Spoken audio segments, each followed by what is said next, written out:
ತಿರುಪತಿ ಜೈಲಿನಿಂದ ಬುಲೆಟ್ ಗಾಯಗಳೊಂದಿಗೆ ತಪ್ಪಿಸಿಕೊಂಡ ಪುಷ್ಪ. ಆ ಪ್ರಯತ್ನದಲ್ಲಿ ಪೊಲೀಸರು ಪುಷ್ಪನ ಮೇಲೆ 10 ರೌಂಡಿನ ದಾಳಿ ನಡೆಸಿದಾಗ ಅವನು ತೀವ್ರವಾಗಿ ಗಾಯಗೊಂಡಿದ್ದಾನೆ ಎಂದು ತಿಳಿದು ಬಂದಿದೆ. ಶೇಷಾಚಲ ಅರಣ್ಯ ಪ್ರದೇಶದಲ್ಲಿ ಪುಷ್ಪ ಜಾಡಿಗಾಗಿ ಆರಂಭವಾಗಲಿದೆ ಕೋಂಬಿಂಗ್ ಆಪರೇಷನ್. ಭಾಕರಪೇಟ ಬೆಟ್ಟದ ಮೇಲೆ ಪುಷ್ಪ ಧರಿಸಿದ್ದ ಬಟ್ಟೆಗಳನ್ನು ಪತ್ತೆ ಹಚ್ಚಿದ ಸರ್ಚ್ ಟೀಮ್. ಆ ಅಂಗಿಯ ಮೇಲೆ ರಕ್ತದ ಕಲೆಗಳನ್ನು ಹೊಂದಿರುವ 8 ಬುಲೆಟ್ ರಂಧ್ರಗಳು ನಮ್ಮ ಸರ್ಚ್ ಟೀಮ್ಗೆ ಸಿಕ್ಕಿದೆ. ಪುಷ್ಪ ಪೊಲೀಸರ ಗುಂಡೇಟಿನಿಂದ ಸತ್ತಿದ್ದಾನೆಂಬ ವದಂತಿಯಿಂದ ಚಿತ್ತೂರು ತಿರುಪತಿ ಪ್ರಾಂತ್ಯದಲ್ಲಿ ಗಲಾಟೆಗಳು ಶುರುವಾಗಿವೆ. ಈಗ ನಾವು ಅನ್ನಮಯ್ಯ ಸರ್ಕಲ್ ಅಲ್ಲಿದ್ದೀವಿ. ಇಲ್ಲಿ ಸಾವಿರಾರು ಪುಷ್ಪ ಬೆಂಬಲಿಗರು ನಡೆಸುತ್ತಿರುವ ಹಿಂಸಾ ಕಾರ್ಯಗಳನ್ನು ನಾವು ಕಣ್ಣಾರೆ ನೋಡಬಹುದು. 8 ಬುಲೆಟ್ಗಳು. ಅಷ್ಟು ಗಾಯಗಳಾಗಿರೋ ಮನುಷ್ಯ ಬದುಕೋ ಅವಕಾಶನೇ ಇಲ್ಲ. ಪೊಲೀಸರು ಇದು ಖಂಡಿತ ಪುಷ್ಪನ್ ಕೊಲ್ಲೋದಿಕ್ ಮಾಡಿರೋ ಸಂಚೆ. ಪುಷ್ಪ ಏನೇನ್ ಮಾಡಿ ದುಡ್ಡು ಸಂಪಾದನೆ ಮಾಡ್ದಂತ ಹೇಳ್ತವ್ರಾಗ್ಲಿ, ಸಂಪಾದನೆ ಮಾಡಿರೋ ದುಡ್ಡು ಏನೇನ್ ಮಾಡ್ದ ಅಂತ ಹೇಳ್ತವ್ರ. ನನ್ ಮಗನ್ಕ ಆರ್ಟ್ ಆಪರೇಷನ್ ಪುಷ್ಪನ್ ಯಾಕ ದುಡ್ಡು ಕೊಟ್ಟಿದ್ದು? ಅಕ್ಕೇಕ ಇವ್ನು ಉಳ್ಕೊಂಡವನೆ. ನಮ್ಮ ಮಕ್ಕಳ ಮದುವೆಗೆ ಪುಷ್ಪನೇ ಸಹಾಯ ಮಾಡಿದ್ದು. ಪುಷ್ಪನ್ ಅಲ್ವಾ ನಮ್ಮೆಲ್ರಿಗೂ ಮನೆ ಕಟ್ಸ್ಕೊಟ್ಟಿದ್ದು. ನಮ್ಮಂತವ್ರಕ ಊಟ ಇಕ್ತಾವ್ ನಮ್ಮ.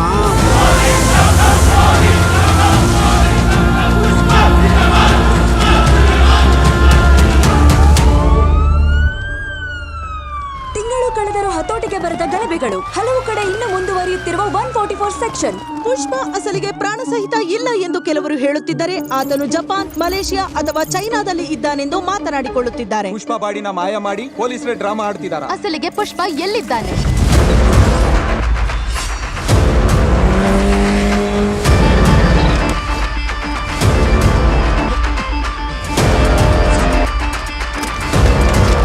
Breaking news.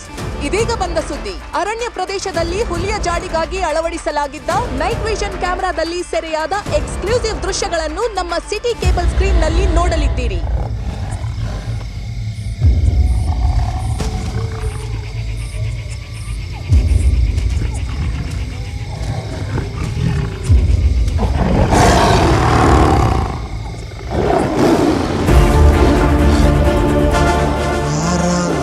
ಸರಿಯಾಗಿ ಕಾಣುತ್ತಾನೆ ಇಲ್ಲ. ಕಾಡಲ್ ಪ್ರಾಣಿಗಳು 2 ಹೆಜ್ಜೆ ಹಿಂದೆ ಇಟ್ರೆ ಹುಲಿ ಬಂದಿದೆ ಅಂತ ಅರ್ಥ. ಅದೇ ಹುಲಿನೇ 2 ಹೆಜ್ಜೆ ಹಿಂದೆ ಇಟ್ರೆ ಪುಷ್ಪ ಬಂದಿದ್ದಾನೆ ಅಂತ ಅರ್ಥ.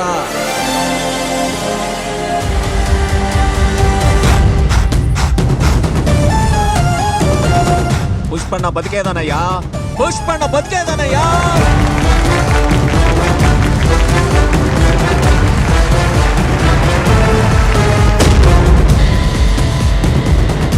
ಇದು ಪುಷ್ಪ ಗಾನ್ ರೂಲು.